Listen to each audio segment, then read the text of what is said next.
Hey, who'd you talk to? What's going on? It is me, Mike Lepre, King Michael. This is Legit Paranormal, brought to you by legitpodcast.com. It is Sunday night. Can't believe that. 12/4/2022. Buddy, the best I can get is 1 times 2 is 2, plus 4 is 6. And then there's 3 2s on the other side with a 0. You can get 6 and 6 for the math geeks. I am also showcasing my own, very own Buddy Money There t-shirt. It slightly says in the clouds that even Buddy knows I am king. Just barely in the clouds, but with the loons. It's a beautiful one piece. I can have this Buddy had put on pajamas for you, for the women. We can put this Buddy head on mugs. I mean, the thing is, when you look at this Buddy head, you think cool. Like, he's cool. Look how cool he is. Joining me as always, Buddy Money There. What's up, Buddy? Mike, I didn't see the shirt pre-show. We were too busy. I made sure you didn't. Awful Giants. That is absolutely phenomenal, and I'm glad to see my own face looking back at me on tonight's podcast. Yep. It in the clouds, like you gotta like look close at the shirt, so I didn't like totally offend you, but it says, "Even Buddy knows I am king." Just floating in the clouds. Oh, good Lord! How? So go ahead. I can't see that, but that's terrible. Oh, awesome. So tonight, my Dolphins are currently down to the 49ers. We're currently losing. And they look good. I don't know. It is what it is, Mike. It's just another week in the football. What do you got for a bear this week? This evening, we are joined by Joey B's not with us. Joey Paranormal's not with us tonight. So in lieu of Joe not being here, I got Buttonwood Brewery, Empty Orchestra.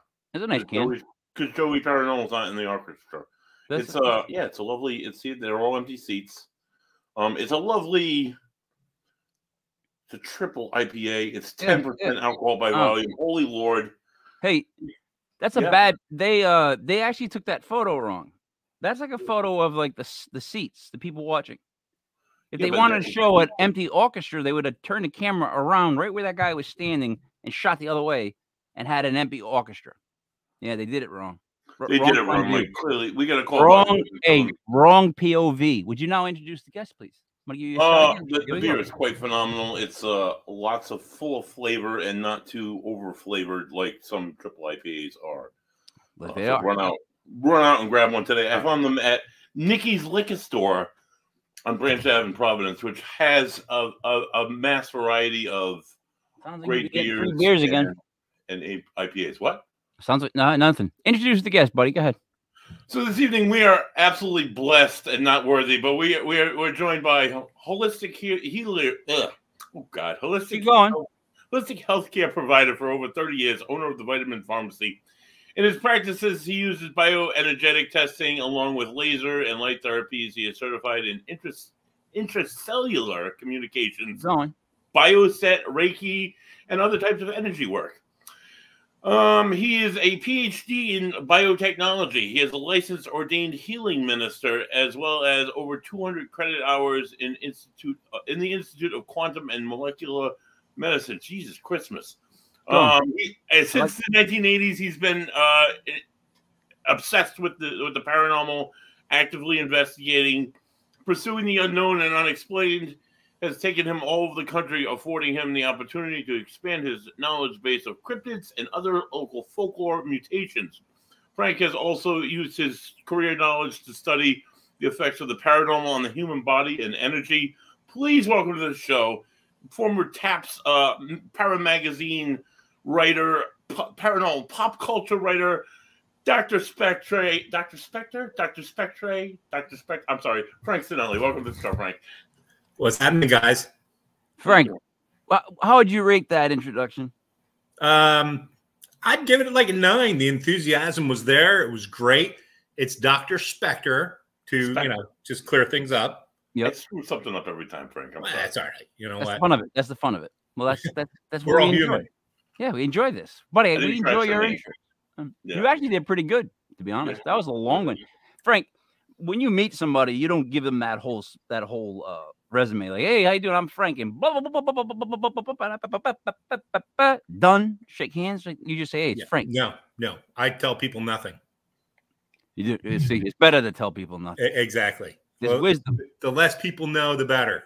Oh, there's wisdom in that. There's so much wisdom in that. Yeah. Because then they're going to start asking you stuff. I was in Vegas with my brother-in-law, right? There you go. And we're at this steakhouse, man. This is like a beautiful $300 steak. I know it. I know it's the one that they went to in Goodfellas. It's it's not in Vegas. You kind of take a bit of a ride. Is it the one I'm talking about? The Italian one? No, that's a good one too. Oh, this was actually in the Golden Nugget. All right. And we're sitting at the bar and we're just like having this great meal. Yep. And the people next to me says, "Oh, what do you do?" And I said, "Oh, I do holistic healthcare." The rest of the fucking night was like, I'm sorry, can I swear? Yeah. Right. The rest of the night was like being at work. Yeah, that's what happens. They check you in. She told me all her freaking problems. I knew her history, her sister's problems, the dog's problems. Yeah, no. They should have brought you like one of those things for you to punch your card in, like chunk, chunk, and then start talking to them. Man, those were billable hours. Frank, carry that around with you. And when people start to talk to you and it's like, oh no, grab a time card out of your pocket, grab the thing, go ching ching, and then look back at them and see if they keep the conversation going. I like how you think. Yeah, I don't think they would. But maybe they would. I don't know. So Vegas. My favorite Vegas story that I have is it's my bachelor party and we go see Rickles at Stardust, and seeing Rickles was just like, I mean, he's my favorite. He's one of my favorite. I've seen him in 4 different states. I've seen him 7 times in my lifetime. So I've followed him as much as I could when I could. And he called me up on stage and insulted me. Nice. And then insulted the guy next to me. And he's like, what's your name? And I'm like, Mike. He's like, you don't know the last name? What are you? And he just made fun of me. And I'm like, leprosy. And he's like, what's that, a foot disease? I'm like, there we go. And I'm like, he goes, where are you from? I'm like, Providence, Rhode Island. He goes, oh, guy, I know about Providence, Rhode Island.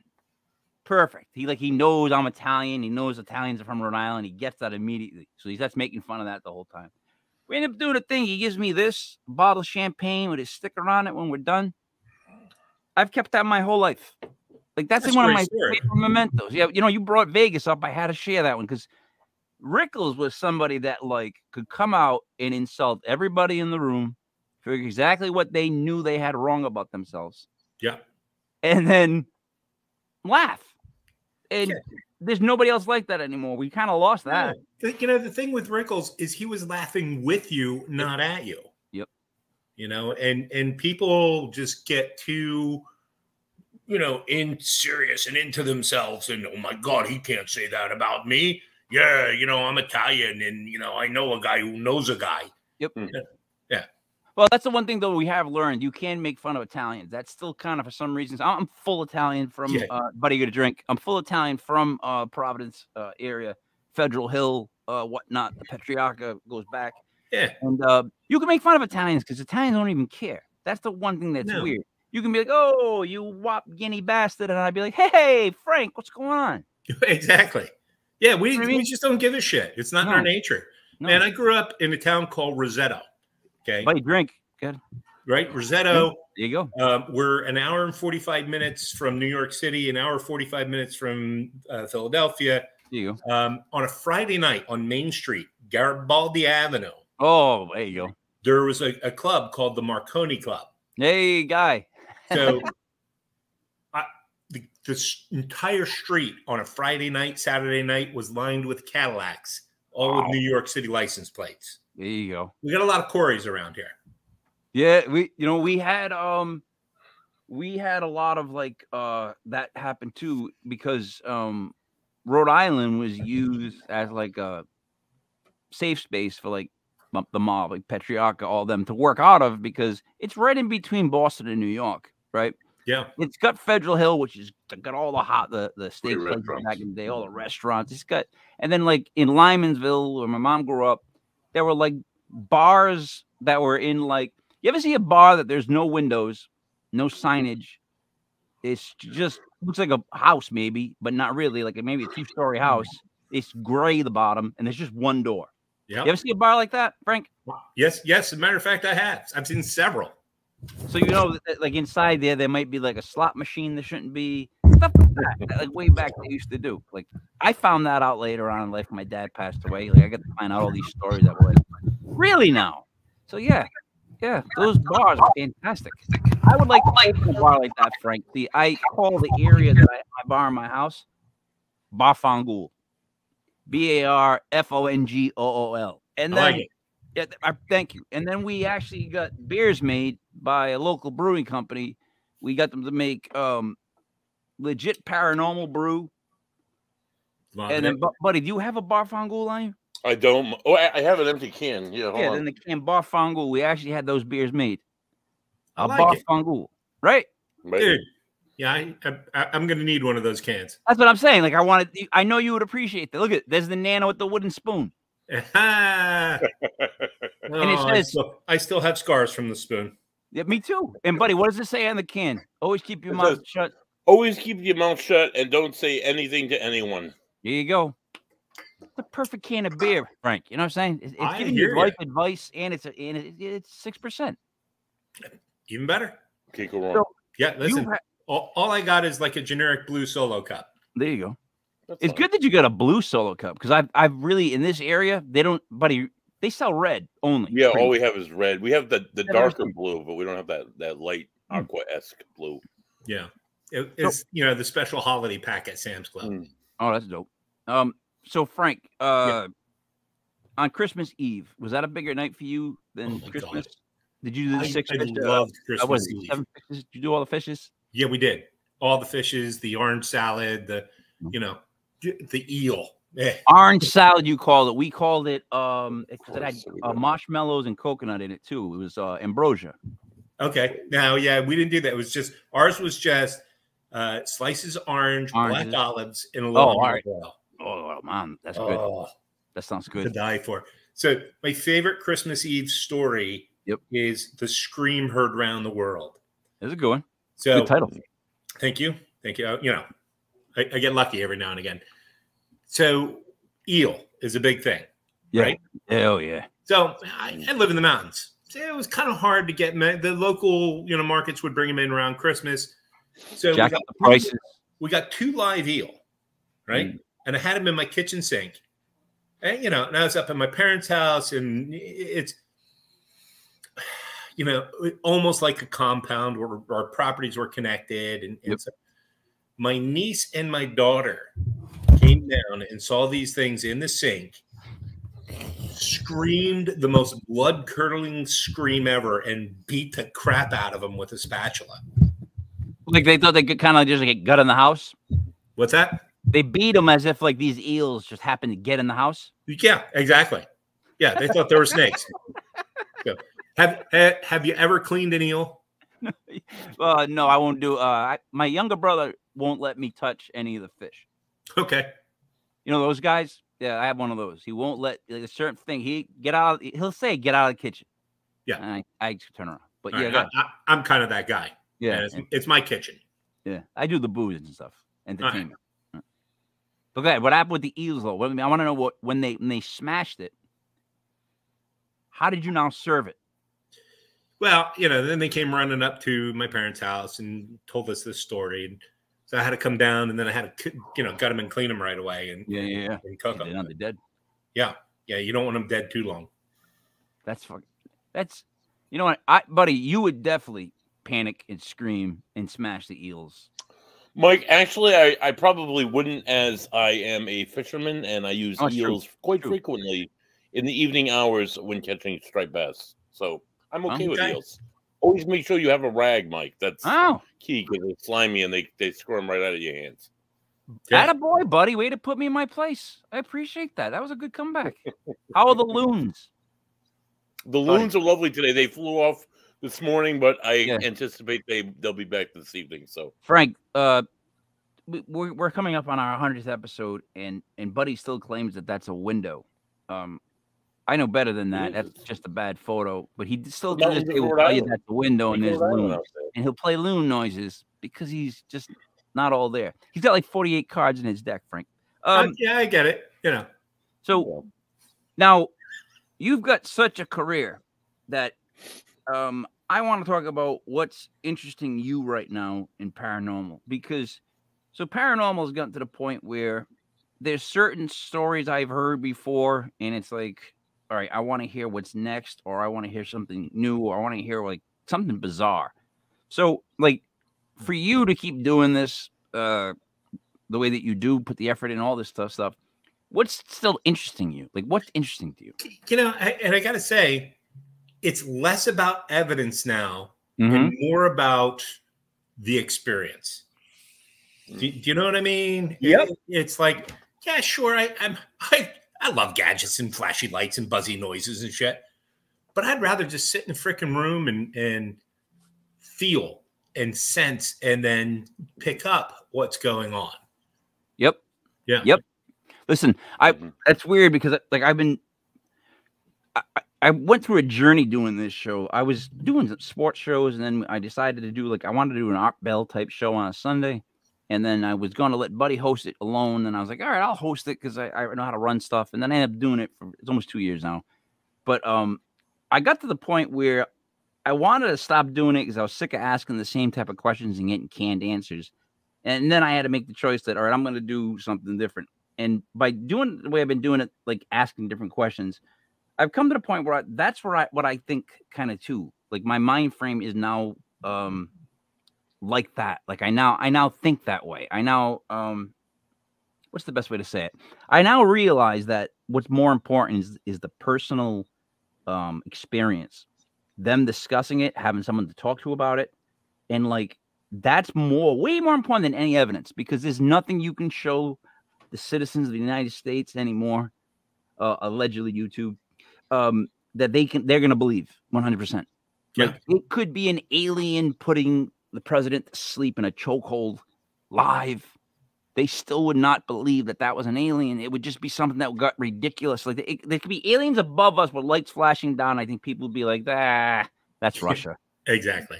So I agree with you. Evidence right at this point is great, and I want to see it because I want to see like new investigators in what they're seeing and how they're doing it. Just like I like that, the learning experience. But you get to the point where I agree with you. You're on a level now where the best part of all of this is talking to somebody about what happened to them, what they experienced, or even what they think about something, because this is one of the true and last mediums where I can disagree with you and you could actually change my mind. Like it's if you not have an open mind. What's that? If you have an open mind. Well, see, that's the thing. So our whole goal with all the paranormal shows that we're doing is that you have to have an open mind with paranormal, because anything is absolutely possible. I've learned, and everything seems to have a positive to a negative. Every time there's something like it's just everything's got its own shadow, its own backing. It's the same. So, but all of this stuff is great. But when you get to hear about someone's adventure and then they show you their picture, like it could be too much. I get it. And like it get to be a point. And I did a Bigfoot con, and at the end of the day, I was like, if I hear one more Bigfoot story, I'm gonna go nuts. Like I get that. Like, and please, and then who gets on the elevator? But the biggest guy I saw at the convention, he had arms that had to be about this big. I mean, they were so big that I had to ask him at one point, because like I'm like, Kev, they're over like 30 inches. I'm telling you, I'm like, they're the biggest arms I've seen.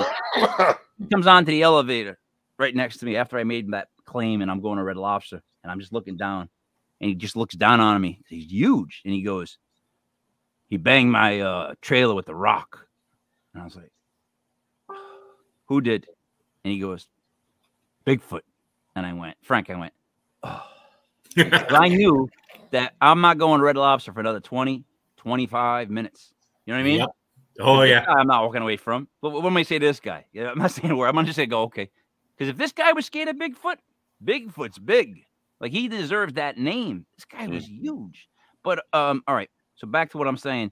Yeah, it is personal experiences. And you've probably heard some classics. Like, people must come up to you and confess, like, some really, like, do you like it? Or like does it get to be too much? of the wackiness or the realness you hear. So when I'm doing an event or a con or something, I know what I'm in for, and you know, I will, and I set a limit. It's like there's a point in the day where I'm going to go hide. Do you know what I mean? Yep. You know, but other than that, I'm there, and I want to listen to everybody's story, and I want everybody who's attending to make sure that they feel they've gotten their money's worth, and you know, they've had their experience. Yep. But yeah, no, dude, there's a point in the day I need to shut off for a little bit, go hide in my room, pour a cocktail. So you get it. All right. So you get it on a different level. You get it on an entertainment level as well, which is awesome because, so doing paranormal, you find a lot of shows that are, and I say this all the time, and I'm not trying to be mean. I'm being serious. You find a lot of shows where it's like this. So buddy, what happened after the ghost scared you? That's horrible. And it's just that tone the whole time, Frank, and you just want to go, come on. You don't talk like that for real. Or if they just let the guest talk the whole time and give that same speech that I've heard before, it's like every single show. Yeah. Why would you want to go and do that? Why would you just want to, if you have him there, why would you not want to ask him questions? Why hear the same stuff that he tells all the time? I guess because people want to hear that. It's like the greatest hits. Like they want to tune in for the greatest hits. But it's like, don't you want to hear what's going on now? Like, so anyways, that's what I appreciate about you. You understand there's a entertainment value to it. If people are going to watch your show, then they're taking their time to come watch your show. So they at least deserve you on your end to make sure that you give them something that's as good as you can do. Yeah. That's really always what I've always thought. Absolutely. Listen, over the years, I've done a lot of events. There are two people, no, three, I would say, that go above and beyond. John Zaffis, right? He will go out of his way to make sure anybody who wants to talk to him gets that. Grant Wilson, another one, man. We did Penhurst Paracon, and the line for him was ridiculous. He skipped his breaks. He just stayed there till people were there. And the other group are the Mountain Monsters. We were at Mothman at the 50th anniversary. Nice. And the line for them was probably 4 blocks long, right? Everything's shutting down, and those bastards are staying there. And I'm like, I'll see you guys at the hotel. Have one cold one waiting for you. And, you know, so I appreciate those people who that, you know, and yeah, right. Mountain Monsters. If you've seen the show, it's like, yeah, you know, but I appreciate the effort those guys put in. It's like, and we were leaving the next day, and I'm loading up my car, and you know, there's Wild Bill talking to the fan, and you know, another load through, and he's still there. He's still, and I'm like, dude, this guy is just solid. You know, God love him. You gotta see. For like 12 years, I was in a band, and we got to the point where we were playing with like Stained and Godsmack. So cool. We were like bridesmaids, you know, never the bride. That's what we ended up being as far as bands go. Also, my wife did get pregnant with twins, and I was like a dealer at blackjack.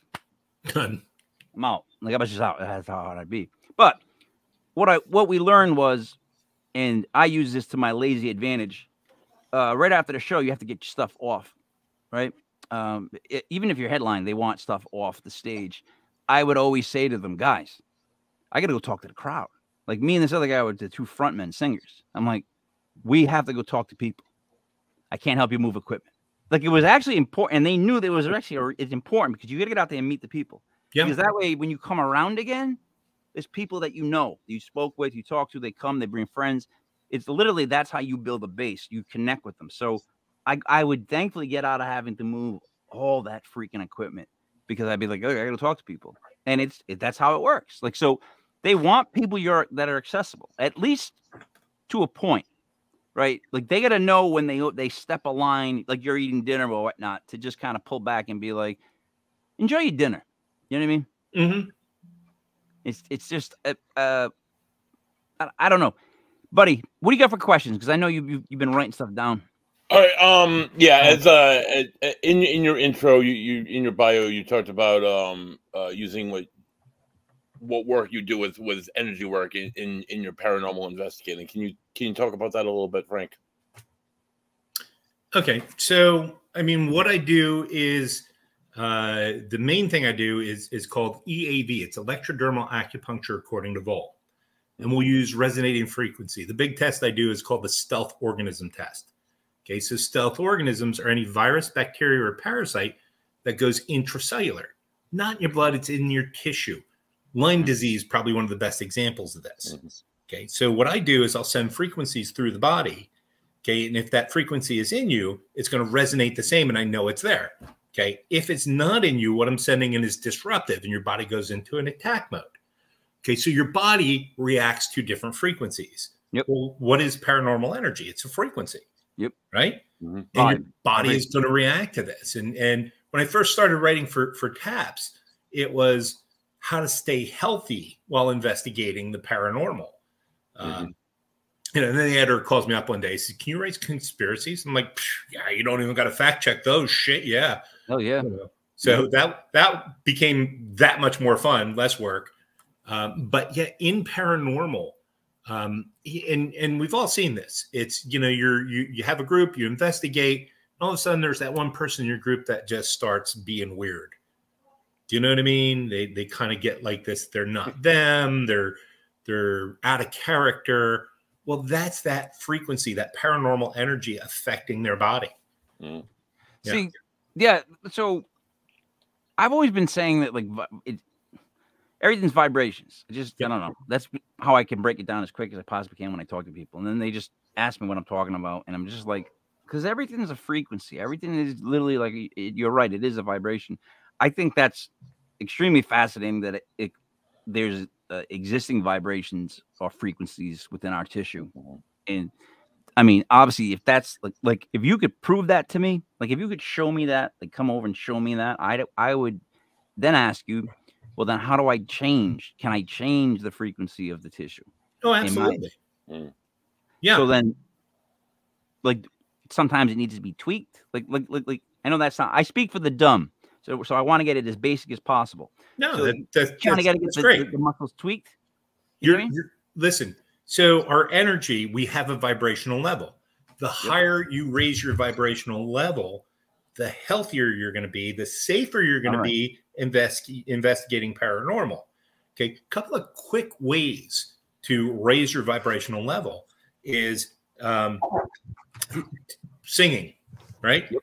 Yes. Raises your vibrational level. So, well, you were a singer, you know, right? Yep. Man, you're on stage and you're performing and you're singing. Even if you're in your shower and you're singing, you just feel so really freaking great after that, right?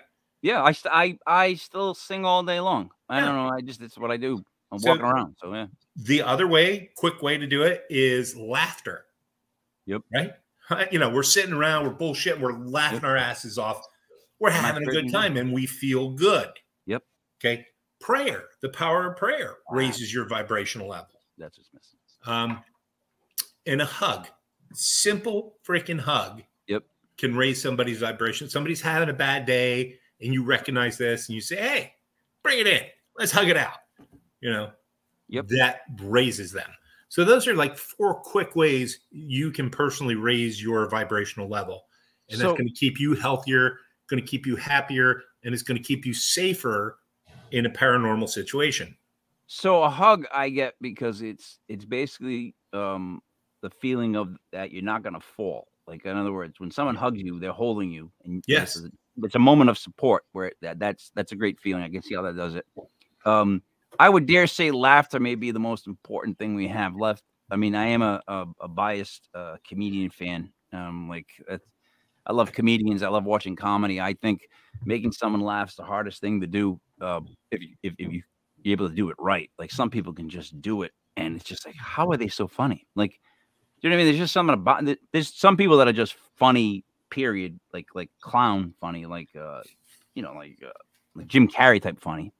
And then there's those other people that are just like, funny when they speak. Bill Burr, for example. Like, he complains a lot, but he hits it on the friggin' head a lot. And he's from the Northeast, so I share a lot of his problems. But So laughter is letting go, opening up. Singing is what singing is yeah, it's letting go. It's letting something out. It really, really is. I mean, we used to do a show that was like letting out about 50 minutes worth of anger and frustration and whatnot. Like it all comes out when you sing. I really get. But so you think those are 4 things that people could do around the house? 4 things people can do every day to keep themselves in a better position. All right. Buddy, did you write that down?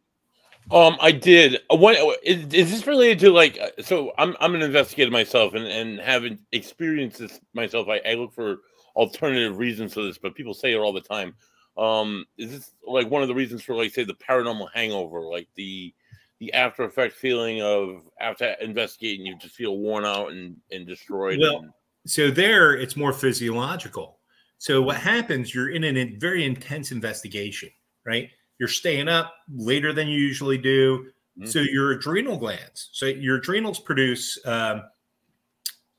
cortisol, which are body's inflammatory response. They produce epinephrine and norepinephrine, which are neurotransmitters, and they produce adrenaline, which is our energy. So we're in an intense investigation, and we're pushing ourselves. And so our adrenals are like working overtime, right? And then they'll crash. Mm-hmm. And yeah, your neurotransmitter mix gets all wacky and whatnot. I know myself, after an intense investigation, man, I'm craving sugar like it's my job. Mm-hmm. Okay, and that's your body looking for that quick energy. So I just kind of switched the sugar to alcohol, because alcohol is instant sugar for your body, and it goes. But I've seen people. I have a good buddy of mine. After an investigation, we came home, and he was just like making sandwiches and slathering it with mayo. He hates mayonnaise, but he just was eating this shit. Yep. So yeah, man, that paranormal hangover, it's a trip, and it's physiological more so than that paranormal energy kind of thing. Mm-hmm. He has an odd take on that, though. So did you ever play sports, Frank, growing up? Team sports? What did you play? Football, wrestling. Coach football, high school football for 26 years. Yes, I've coached basketball for like 15 years. I have twins, a boy and a girl, so I ended up having coached boys and girls. Mm-hmm. So my 30s, all I did was coach. I ran the summer league, all that stuff. But here's one thing: when I played, there were times when you would play and you got caught up in the game, and your adrenaline was allowing you to do things that you couldn't do in practice, and you just knew it and felt it and went with it, right? And the crash after those games, to me, was brutal. Like, I always remember that way. If I really played and they had to put me out there and I worked, by the time I was done, because like I was 6 feet, maybe 135 pounds. I was like just a stick, but I was a great rebounder, great at getting up high near the rim, grabbing the ball. So I would take the beating from the bigger guys, but try to come around them, Garnett style, and get rebounds. Right. So you don't feel that during a game, Frank. Nope. Game's over. I'm like, yeah, whatever. We come in the locker room, and I just remember everything starts hurting. It was just like the minute you hit the locker room, it was just a horrible feeling. I don't know why. It all set in. And I always tell people, like, I didn't feel it because I felt almost high. Like, I felt like I could jump. I was jumping higher than I think I could. I was telling people, and they just didn't get it. Pay attention. Yeah, it's a combination, adrenaline rush, the endorphins kicking in, and life is good. And yeah, like you. And I'd like get in the locker room. Second I hit the shower, it was like, oh, God, life sucks. You know? Yeah, I see. Yeah. And what I feel bad for, too, is I had a buddy. He's actually ended up being the guitar player in the band I was in, and his name was Ray. So I got called up to varsity, I think it was sophomore year, and Ray was already there. He's the only other sophomore there. Now, they didn't talk to Ray because Ray was, if you know this kid, he's one of these people that he doesn't talk to you. He'll just stand in a room and not talk to you. But then once he gets drunk and you start talking to him, he will say the most outrageous shit you can think of. Like, just stuff that's disgustingly, like, crazy. Like, that's just how he is. But so I walk in there, me being me, and he used to lather up his knees with Ben Gay because he just thought his knees were going at that point as a sophomore. So I come in, and he stinks of Bengay. He's lathering up over in the corner. I'm putting on my jersey. And the senior captain's like, Ray, enough. Like, with the Bengay, it stinks. Like, you're killing us, everybody in the locker room. And I'm like, come on, Ben Ray. That was it. That was it. I ruined his whole time on the varsity team. That one time me saying Ben Ray, they called him Ben Ray for the rest of the time he played basketball, the poor bastard. He's like, you had to show up and ruin my whole varsity experience. Like, I'm on the team. I'm keeping my mouth shut. No one's busting my chops. I'm using Ben Gay. And then you nickname him Ben Ray. And they all call me that for the season. He's like, you're a douche. I'm like, I am. But, like, it was funny at the moment. I didn't think it'd stick, you know? But it stuck. And I was like, oh, I felt so bad. Because he was a good basketball player, too. But Ben Ray was such a great nickname because he stunk of it. And, like, it was perfect. I'm sorry, Ray. I'm still sorry to this day. You know that I am. All right, back to this. Ray, I'm sorry I'm laughing. Yeah, it's just, but it was funny as hell. Oh, God, I should have never said it. Anyways, so I enjoy the whole idea of the vibration and raising it. So you keep it up high when you do an investigation because you don't want negative vibration to be able to enter what you have going on or to take away from your vibration. You don't want attachment. Okay. And you know, here's the thing, you know, people, we investigate, we go into like these crazy places that all kinds of atrocities happened. You know, it's like if you walk through a pig farm. You ever been to a pig farm? It is the worst smell in the entire. Yeah. Well, yeah, I have. I've never been in it. Like, I never walked around with the pigs, but I've driven by it. Yeah. You know, I've been there. If you walk through a pig farm, you can't help but to stink a little bit when you come out. Yeah. You know, same thing, man. We're you know, in prisons or asylums where this crazy shit has happened and there's this negative energy there. Okay. So if you're walking through, some of that shit might get on you. Okay. You're no big deal. Usually it just dissipates and whatnot. But if you have a chink in your armor, well, guess what? Now this shit attaches. Okay. You know what? Let me just interrupt you real quick. Yeah. That's one of the best ways of explaining this so far as a smell, because that's a completely different sense than what everybody goes to as far as what they see and hear, right? Yeah. To compare it to a smell, something that's there but isn't there, that's probably the best comparison. Buddy, don't you think that's the best comparison so far? Like, write that down, Frank. Coin that. Like, you can quote me on that.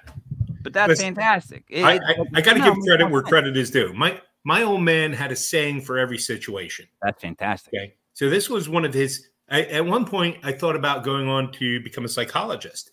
And the old man sat me down. He's like, son, if you're in a room with horse shit all day, at the end of the day, you're going to stink like horse shit. Yep. I'm like, oh, yeah. Yep.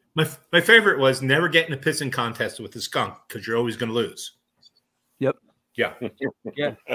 I actually, it's funny. My mom, this isn't funny. My mom passed on the day before, the day after last Christmas. It'll be a year on the 26th. But I made it. It's okay. I made a T-shirt. I appreciate it. I made a T-shirt for my brothers.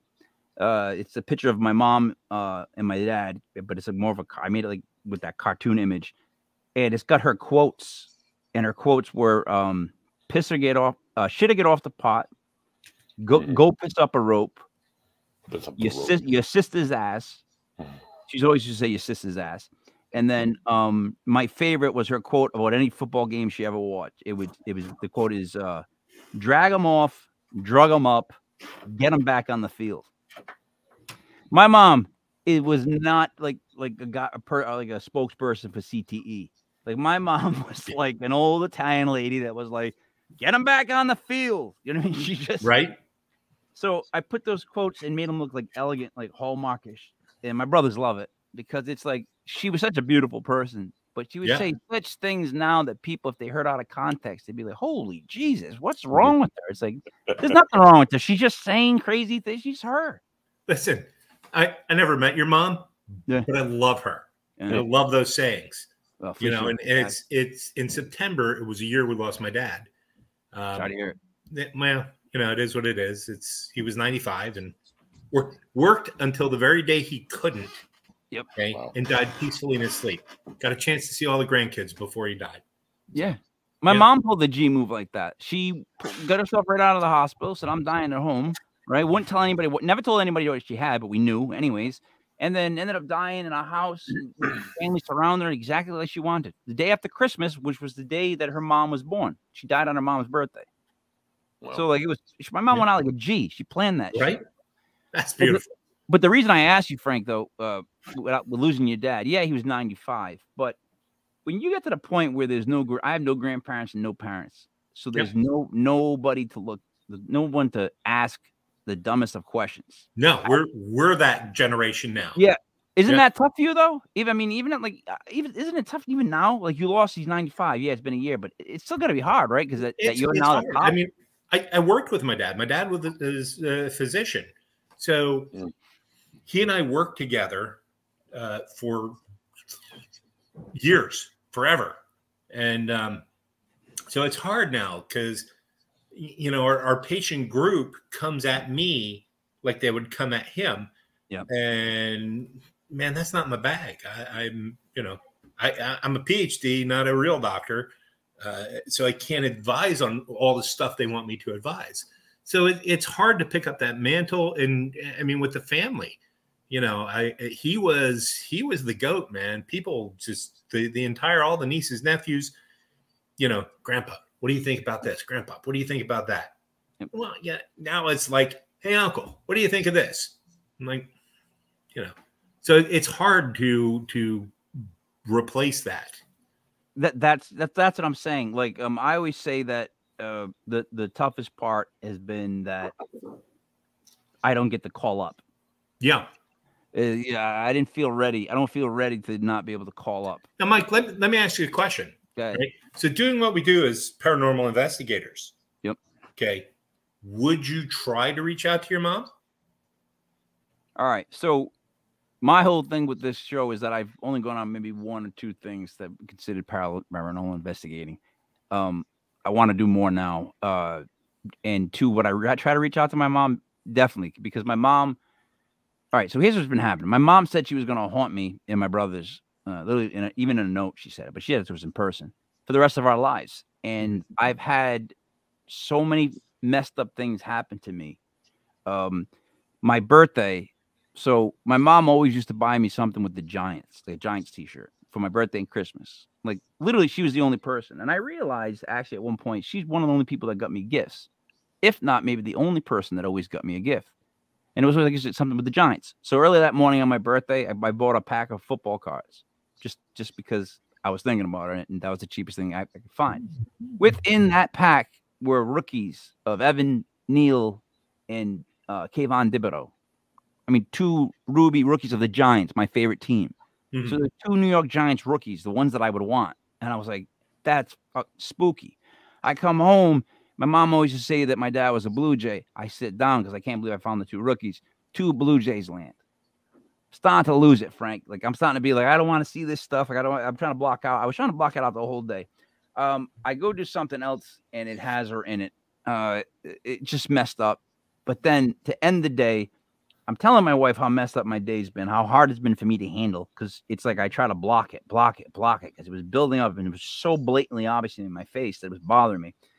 And my wife, as soon as she walks around the corner, when your phone gets a text message on the screen, you only see like the first sentence. You know what I mean? Of what it was. Yeah. Mm-hmm. And as soon as my wife turns the corner, the phone goes bing, and it says, "Felicia, we've been trying to contact you." Like I swear to God, that happened right that moment. She turned the corner. It said it was a text message from my mom, from like I don't know, maybe a collection agency or something. But it said, "Felicia, we've been trying to contact you." On my phone, Frank, all those things in one day. Yeah. Believe me, if you're me and somebody who tries to be as skeptical as possible, like I just don't want to, it's like I don't want to believe stuff. It was like she was covering me. You know what I mean? Like, here you go, you bastard. Now you're gonna pay attention. You're gonna pay attention now. You're gonna pay attention now. Like that's what I felt like she was doing. Yeah. I love it. Yeah, and, you know, in investigations we call that overlapping evidence, right? Yeah. So if you hear a noise, it's a noise. If you hear a noise, and you feel a cold breeze. Well, all right, now it's a noise and a cold breeze. Cold breeze, and you get a great EVP. This is over. This makes that noise and that breeze and the EVP more believable. Yep. Right? And dude, that's what happened with you. And I mean, how cool is that? You know, your mom is coming back to haunt you from the grave. It's scary as crap because I have this feeling with the paranormal that I've had this whole time. It's a feeling of like right before you're going to take mushrooms for the first time. You're thinking to yourself, not that I'm saying I have, allegedly, but what I'm saying is but what you've read online. Yeah, from what I've heard. Basically, what I'm saying is you're thinking to yourself, I need to let go in order for this to work. But I'm terrified if I let go because of where I will go. Because I feel like such a strong pull to all this stuff. So I'm always afraid to let it open because I'm afraid if I open it, it's gonna be like, you know, taking mushrooms and then having the guitar player go downstairs at 9 o'clock at night naked and run around the picnic table while your parents are having coffee on the first floor. And then realizing that you weren't going to be able to explain to your parents at 20 years old why you had a naked friend running around the table because you couldn't even figure out why there were no more corners on the room, allegedly. Like everything was like a circle. How is that possible? This is all alleged. I'm just saying. This is all hypothetical. No, I get it. Yeah. You know, hypothetical and stuff. And, you know, I mean, here's the thing. Do we ever really want to let go in paranormal? I mean, it's okay. And for years, I've always called myself a skeptical believer. That's good. You know, because I believe, but I don't believe every bump is a ghost, right? I don't believe every orb picture is, you know, no. God, no. But I will look for that overlapping evidence, and that makes me more of a believer. You know, the whole Dr. Spectre thing came as me trying to separate professional life from paranormal life. Yep. Right. Because I would write under that name. Yep. But, you know, the freaking internet, people would come in the office. Is this you? And show me the Dr. Spectre picture. And I'm like, yes, that's me. You know, look at my name, Frank. I've used this name since I was 19 for one entertainment purpose or another. And I've just kept it on social media and not put my real name the whole time. And I have people that get so upset with me over this name.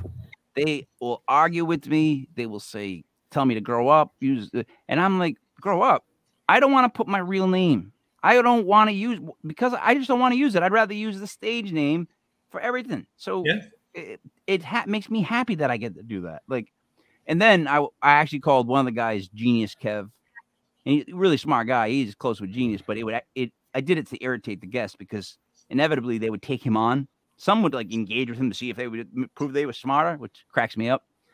And then we have Joey Paranormal, which just kind of aggravates people that he would call himself Joey Paranormal. The best part is he doesn't call himself that. I call him Joey Paranormal to see like what the guests will do to him. So I enjoy all that aspect of it. Like I enjoy from the entertainment side of it to the knowing that it's vibrations to where is my mom? Let me ask that then. If she's able to come from someplace to let me know she's there, is she here the whole time but on a different vibration, like a different channel? In other words, is it like channels, AM channels, like this is us?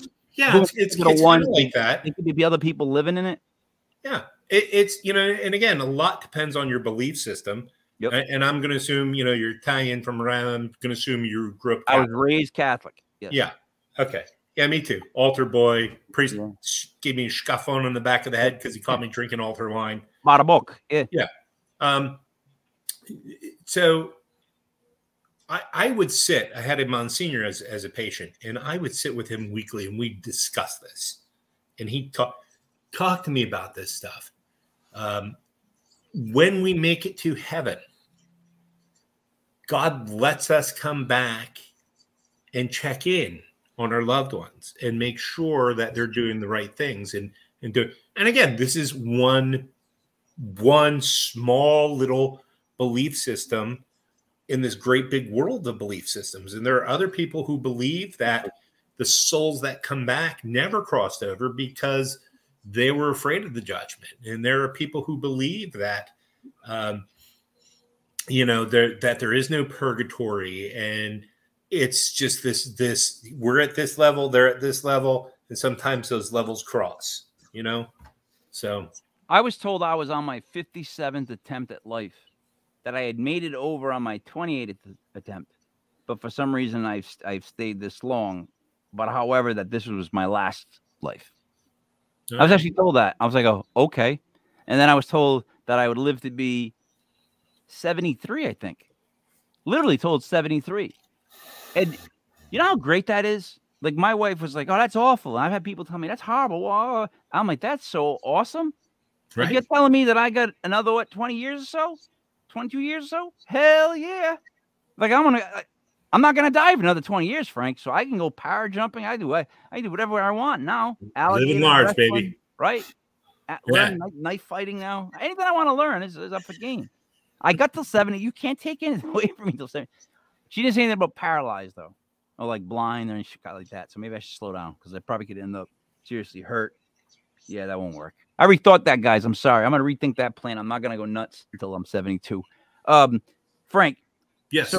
So these paracons, how would you change paracons?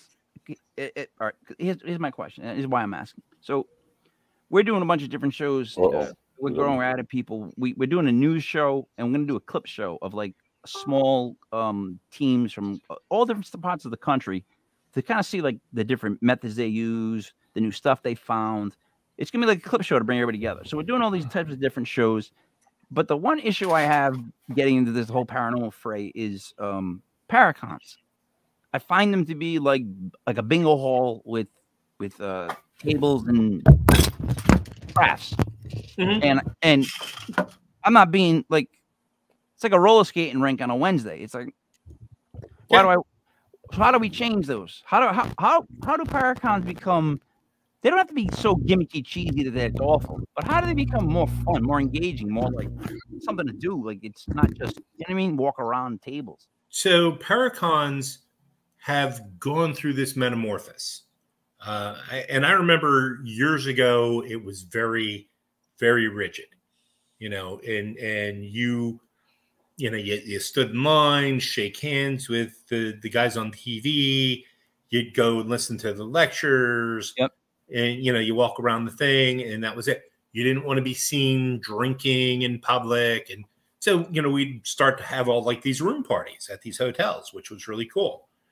And then paracons became, okay, well, there's going to be a party. And, you know, it's usually like a themed costume, zombie prom kind of crazy stuff like that. All right. That made it more fun, you know, and now it's really just become like this, you know, lectures are over. We're going to meet in the lobby. You know, we're going to meet out back and have a cigar and drink and whatnot. So it's kind of become a place where people that you see over the years that you only get to see a couple of times a year, you know, we all meet up and just kind of hang out and laugh and have a hoot and a holler. Yeah. See, like, and so the only part of that seems like work or would be considered mundane would be the speeches. Then, like what I'm saying, I guess, is like we did one quick night where we had a couple of speakers come down at like a bar and open mic kind of like tell people their story. And we had some people do really well and some people not do well at all because they were used to speaking what they said to silence, no questions being asked, not having to like adjust it or on the fly. Mm-hmm. But I thought that's the best environment for me to meet these people. Like I want to hear them talk about them and stuff like that and be like more open like that instead of giving me like something it slides with it and it's more canned. Does that make sense? Like it's almost like it's skipping the whole thing, getting to the party part of it so that you get to know people and it really is fun. Like, you know what I mean? Yeah. Does that make sense? So it makes a lot of sense. But here's the thing. You have a group of people that want to sit through those lectures and they want the slideshow and this and that and the other. Yep. And honestly, you know, I've done the slideshow thing. it's a pain in the ass. I don't like it. Yeah. I prefer like this interaction. That's when I freaking thrive, is if I have a crowd that asks questions and gets involved. And, you know, to me, that's the best. Others, and I know other presenters who just, here's my speech. This is it. Questions at the end. Yeah. Sarah likes all content. See, so what I want to propose is, I think what we should do is we should do speeches, and then everybody gets on the bus. Dig it. You know what I'm trying to say? Like, we get some party buses. Yeah. I think that's what you do. Exactly. It goes from everybody does their speech. You get to hear all the stories you want, but then all the speakers and everybody that bought a ticket get on the buses. Go on for drinks. I'll do you one better. Go ahead. Have the speakers speak on the bus. Here we go. Between bars. Here we go. Right? But there you go. Now, but you got to find the right speakers. Now, these got to be people that can also improv. They're not afraid to be embarrassed. They're not afraid of dead air. They're not afraid of, like, you know what I mean? They got to break through. They got to get command of a bus. So it's like, you need real speakers. But if we could pull that off. Think about it. A day of getting to hang out and talk and hear from all these different paranormal people that you're interested in. Yeah. But also, it's like a bar crawl, a beer crawl, or whatever you want to call it. We call it different names. And the bus keeps going to different places. And we have like 2 or 3 great places where you go and you get to talk to everybody. And I think that would be awesome. Yeah. You know who, there are 2 speakers come to mind when you say that. First one, Scott Grunwald. Right? Oh, I believe that Scott on there. Yep. Yeah. Oh, yeah. All right. So, man, he's like, talking to him is like herding cats. He's like just all over the place. I like him a lot. Yeah, me too. Start a band. We got to start a band, me and him. Yeah. The other guy who can really take control of a room, Aaron Sagers. Right? 28 Days Haunted, Paranormal Caught on Camera. He's going to be on in December. Awesome. What's that? He's going to be on in December. Yeah. Well, you just remind him that I was on first. Okay. Yeah. We will. Aaron is a good friend of mine. That's great. Yeah. No, but then see what it comes down to is, I guess, payment and figuring out all that stuff. That I was used to the band days, how they used to split it, like you to split the door. I would want it to be so that the ticket price they paid for at least the bus, right? And I don't know, like a drink voucher at the 3 different, one for each drink, one drink at each location, right? I think that's dope. Make sure they get 3 drinks in them. I think it's a good time either way, even if they're not paying for it. So with it, you get admission to the bus, ride with us, all the stories, get to meet all the speakers. You get 1 free drink at all 3 locations. It lasts for like, I don't know how many hours you guys want to crawl. I can crawl forever. And we do it in 3 different segments. That'd be absolutely fantastic. I think again, there's alcohol involved and people are going to be, but if it's run by the right people, and Buddy is I'm 6 feet, Buddy's 6'5". We're bigger guys. We're good to have on a bus. You know what I mean? Even you, like with the beard, you kind of got 6'1". Yeah, we are bigger. So then we would command. I feel short now next to Buddy. Yeah, Buddy, he makes me feel short. What the hell? And the guy in my band too was 6'4", 6'5", like his height. I can't win, Frank. People always thought I was like really tiny, but I'm like, no, I'm standing next to giants. Yeah, like I'm really standing next to giants all the time. I grew up in an all-Italian town, man. I was freaking giant over here, right? I went to college. I'm like, what? Buddy, where'd you hear that from? What story? Frank, my parents were 5'3", and my brothers are 5'7". So to be 6 feet tall is unheard of in this Italian family. So yeah. It's like I try to tell my kids when I was a kid, I was considered a center and a point guard because I was really tall. I was tall for like North Providence, but I was thin. I was more of a dribbler. But like, yeah, 6 feet tall for Italians is like probably like 6'10" for everybody else. Yeah, my book. I agree. The little guinea bastards. I can say that. Man, I feel taller.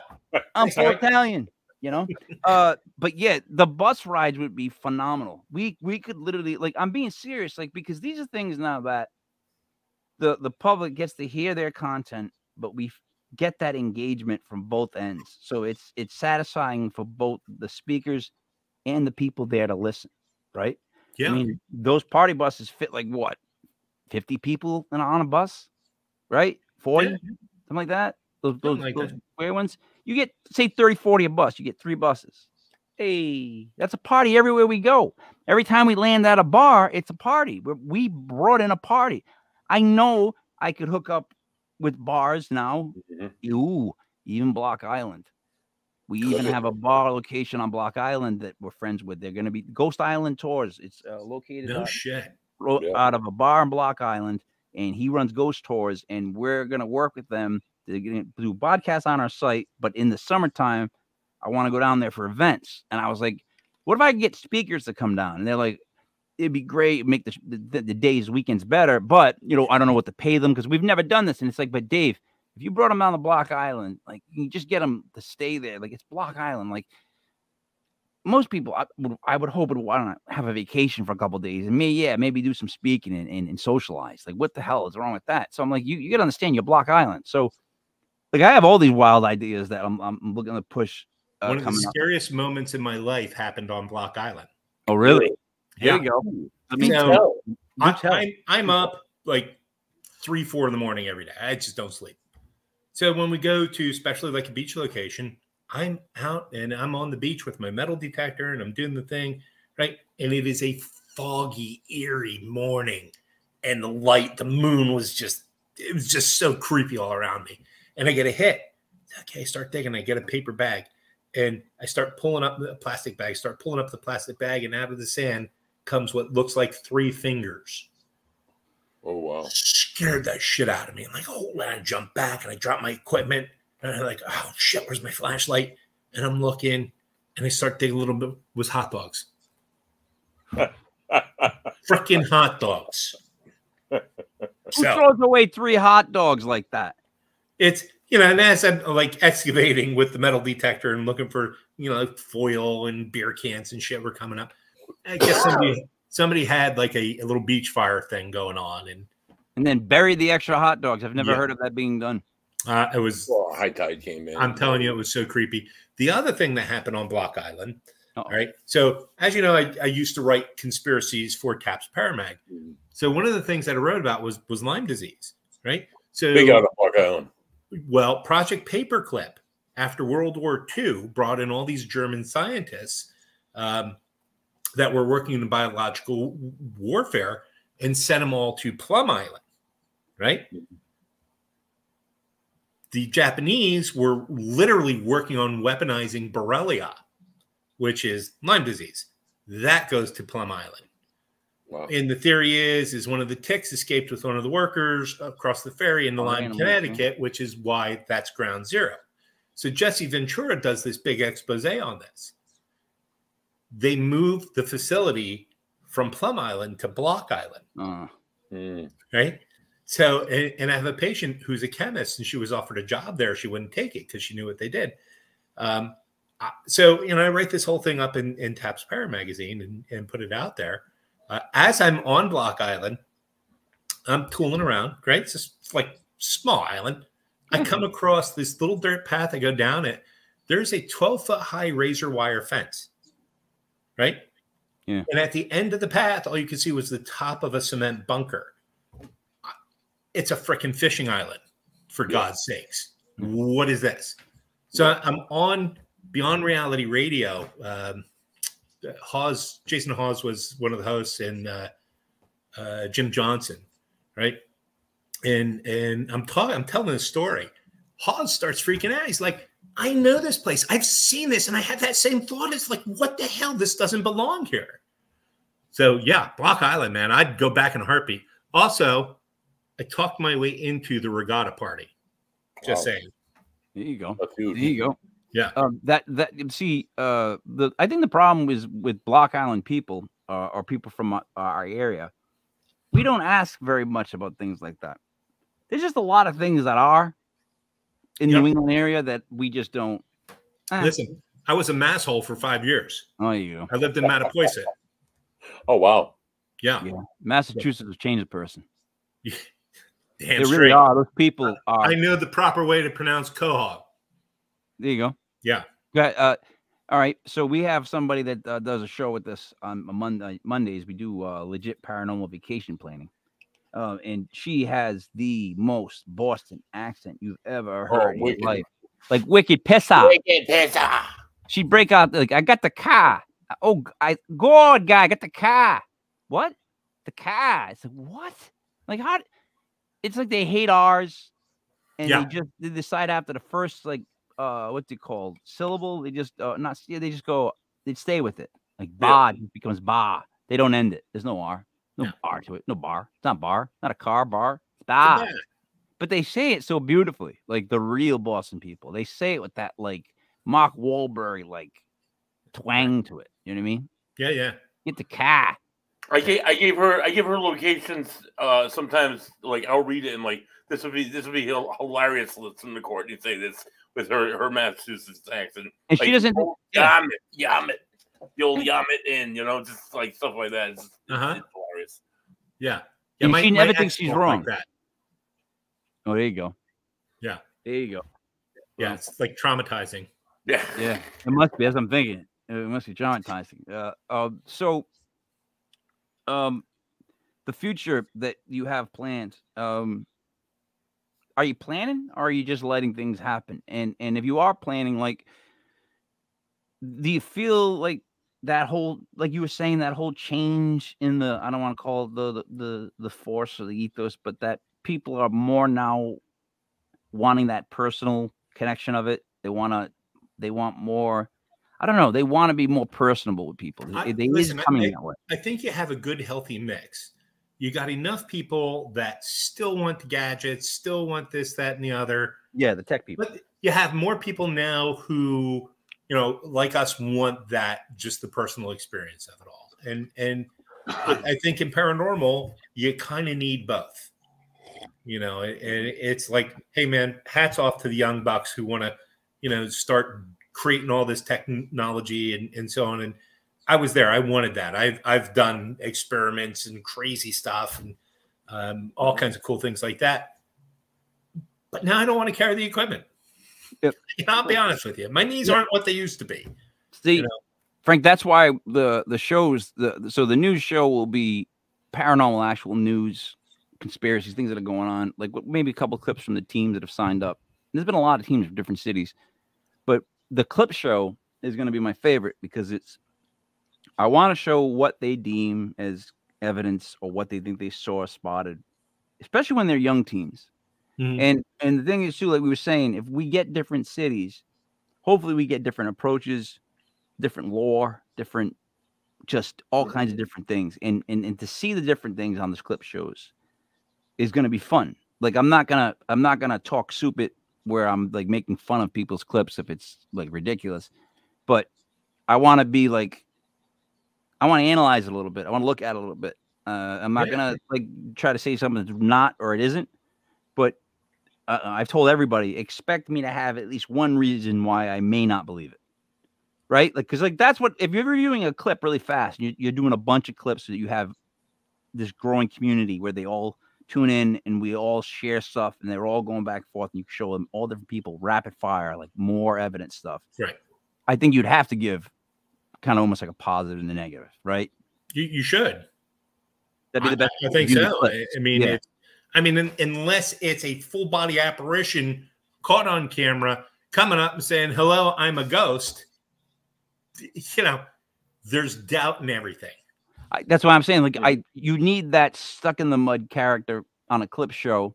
Yeah. That when it gets to him, his whole thing is how he would disprove it. Right. Exactly. And I like it. But I think their feelings need to be ready for this.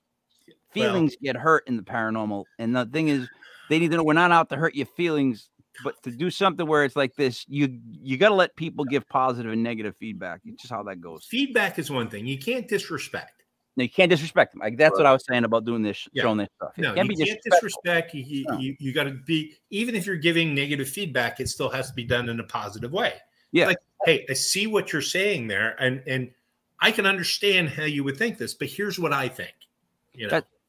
That's why I think if I did it where we had one person / character that was more of a stick in the mud, he would be able to give, or she would be able to give that.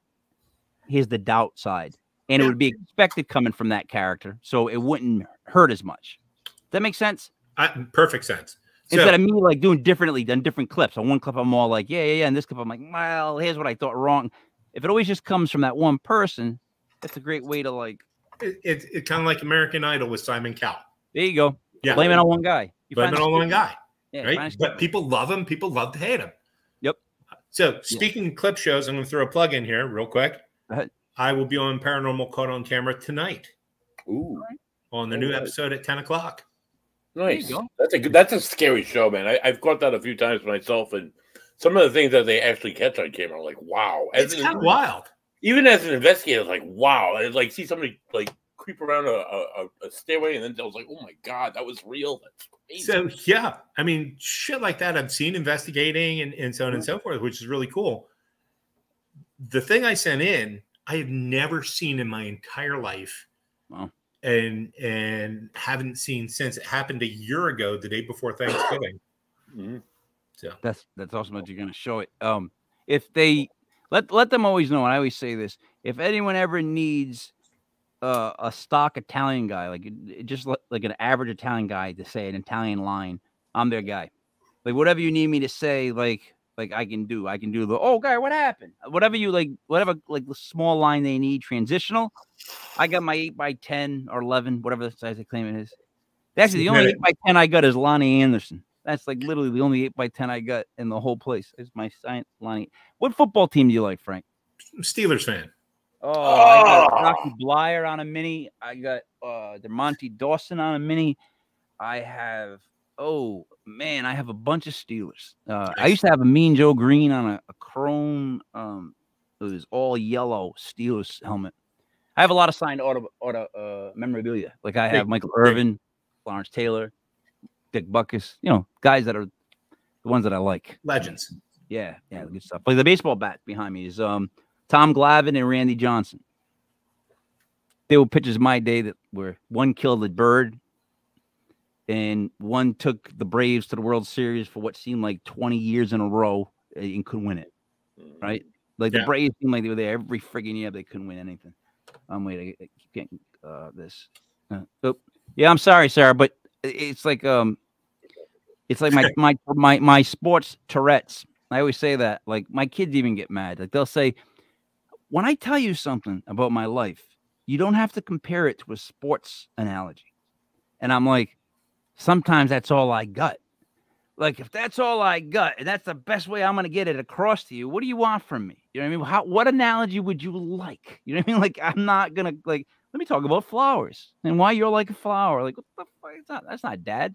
But so Frank, what I think I appreciate the most is that you've been in the game, but you know the game of life, the game of paranormal, the game of being on shows changes. Everything's been changing. It keeps changing. So it's getting more, dare I say, rock and rollish. Dare I say, like more like fun. Like we're starting to see that if we make things more fun, they can still be scary and interesting, but we can still get information across and enjoy ourselves. Like, because you said laughter, and I agree with that. Getting that out of your system helps in tense situations when you tell intense stories.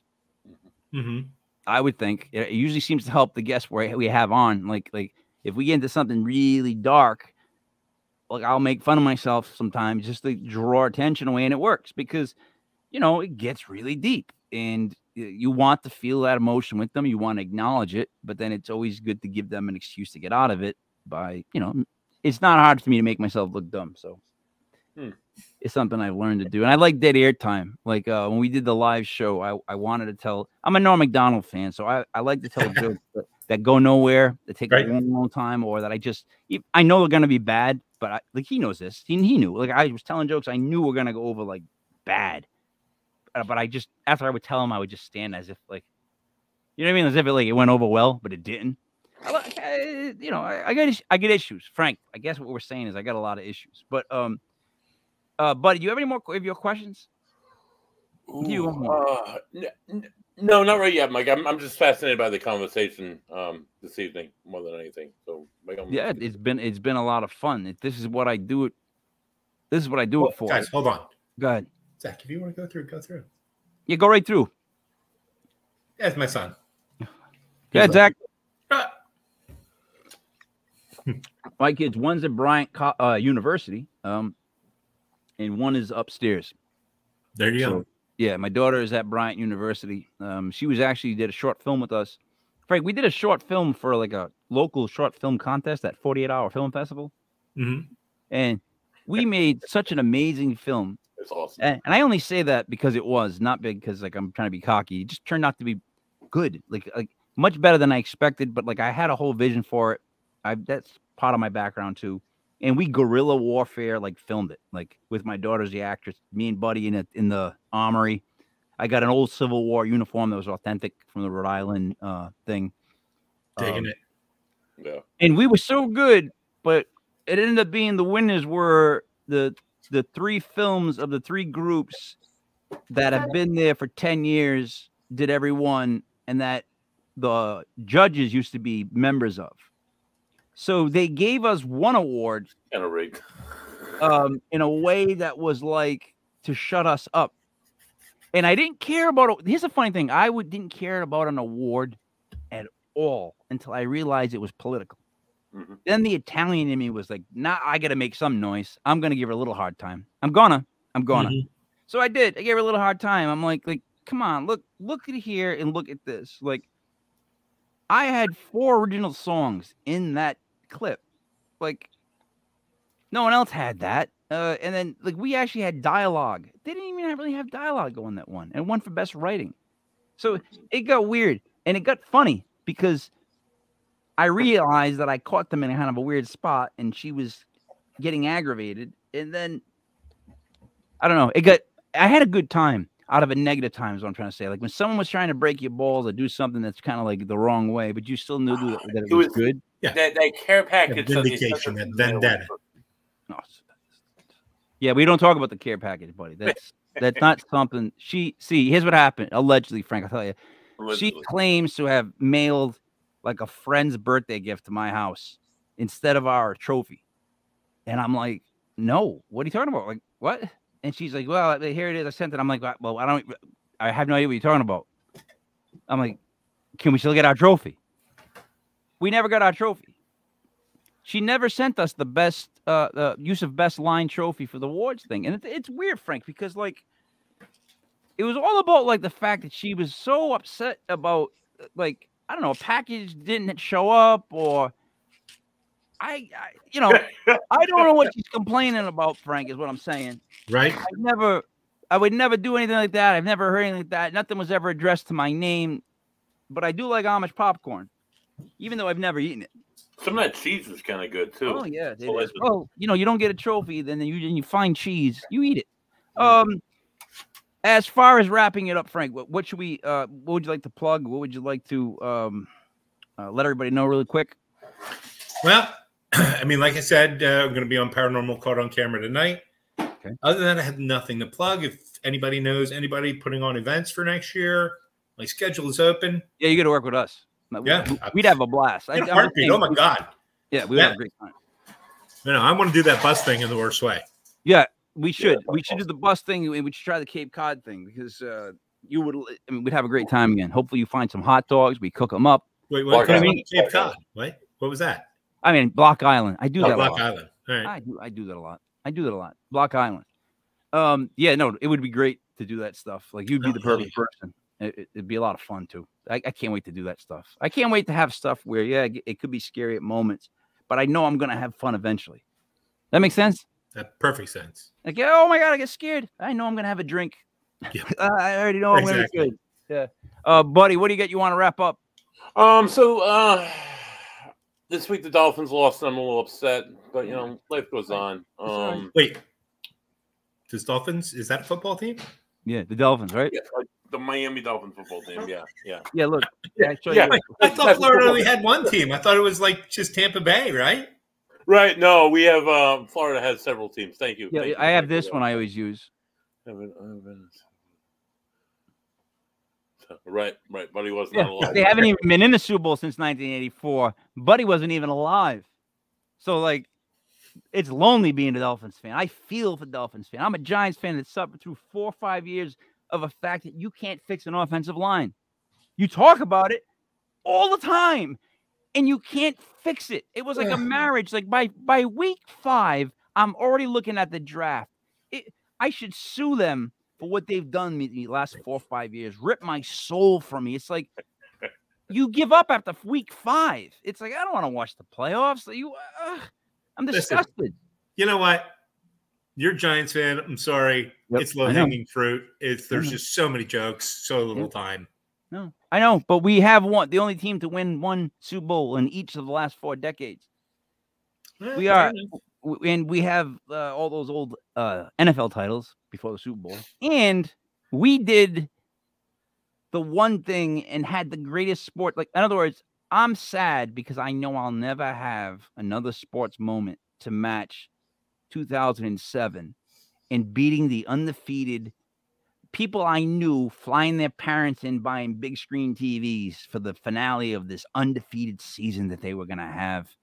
And I'm calling local radio, being yelled at as a dope, telling them, the Giants are going to give Brady trouble. We're coming up the middle. We're going to hit them. No one want to listen to me. That throw, that one-hand catch, that victory, I'm sad because there'll never be another sports moment where we won in 2012. Still, nowhere near that moment, that undefeated, you broke it, you did it. Oh, my God, we just beat the Patriots? Holy shit. People are going to be pissed locally, and it was fun. It's always a good day when you beat the Patriots. Ooh, just saying. Absolutely. Anything about it, buddy? Yeah, so we mentioned Block Island a number of times on the show this evening, as we do frequently, because there's so much good stuff happening on Block Island.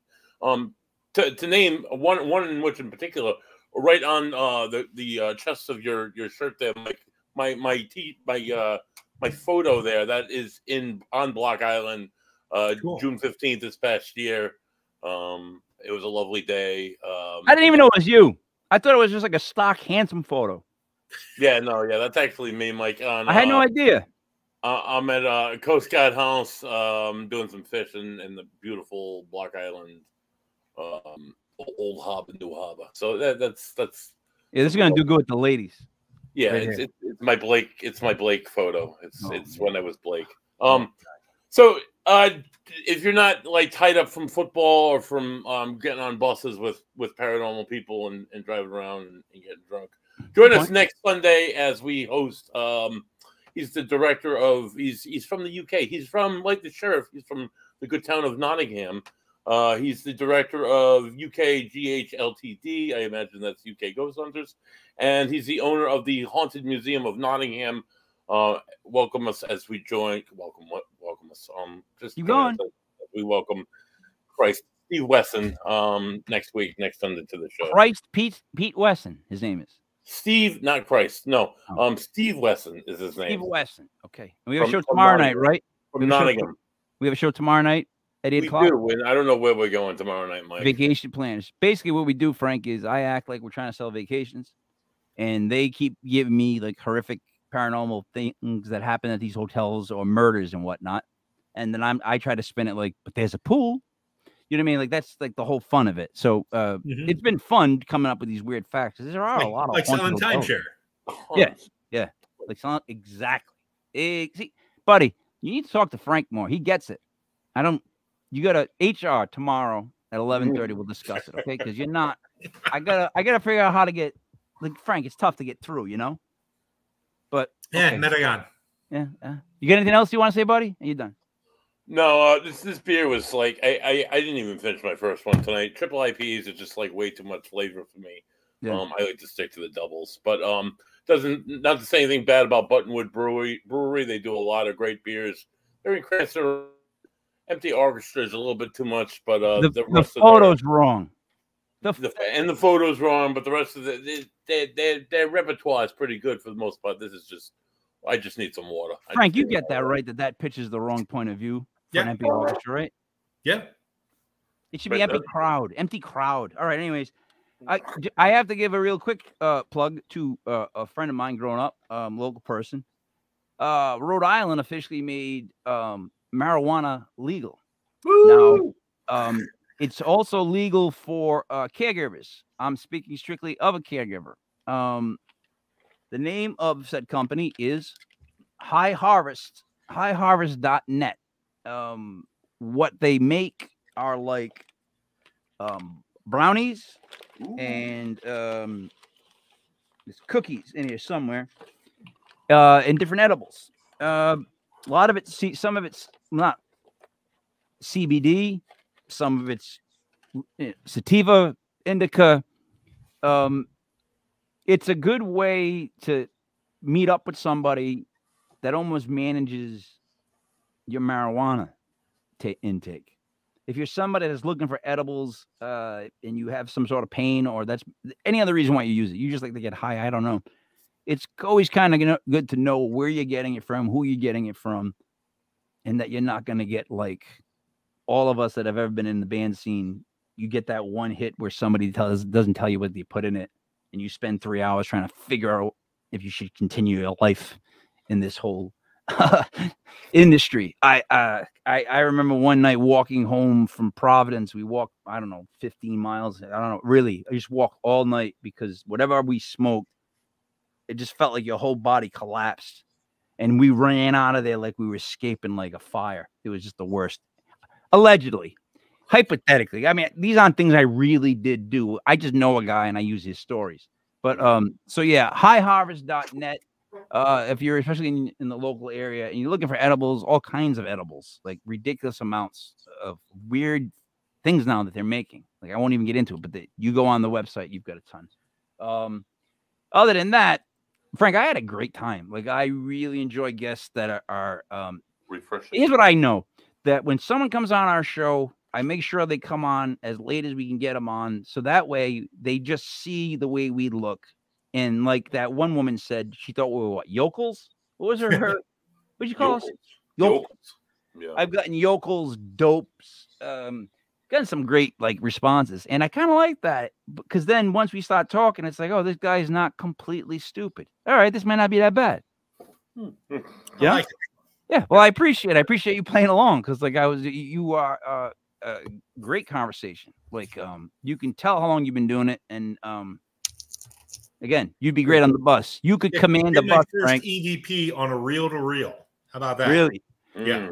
All right. The one thing I have an issue with reel-to-reels, though, is every reel-to-reel we ever put up back in the band days, the new one, it was always like a weird sound at the beginning of it. So I always had a hard time with people when they talk about sound at the beginning of a reel-to-reel. Yeah. I think once it gets going, if I hear a sound, I freak. But the one there was always a sound like it's like that initial material. Yeah. Yeah, because like that first part of the tape wasn't the same. It's like a pop almost. Yeah. There's always a noise. So they always like because you had the feeder part of the tape. Yeah. And then when it crossed over, you got that little noise. Yeah. Yeah. But yeah, catching that's really good because that's like the tip that I figure would pick it up the most. I always thought that would be like if it's vibrations, this is what it's. Well, yeah, but the problem with that is you can't reuse the tape. No. Because you'll get bleed through sometimes, and same thing with the old cassette recorders. Yep. It's better, but it's who has that kind of money? I know. Yeah, that's what like if you become like a rich billionaire, you should do buy up all the reel-to-reels you could. Shit, right? Yeah. And then find the most haunted area you could and just put up all these reel-to-reels. Yeah. That'd be fantastic. Right? And then we'll get some like band to play, and then we all drink just Jack Daniels for the rest of the night. I like the way you think. That's because it's always like I'm always aiming for one goal. Let's make this a good time by the time we're done. All right, buddy. You are done, right? You are completely out. You Steve Weston next week. Buttonwoods Brewery, really good. Tomorrow night, Monday. Yeah. Thank you, buddy. So for Frank Cinelli, Buddy Money, there it is me, Mike Leopard King, Mike Elders. This is Legit Paranormal, brought to you by legitpodcast.com. We will see you again next Sunday. Check out the website. Check out the beer we have for sale. We're selling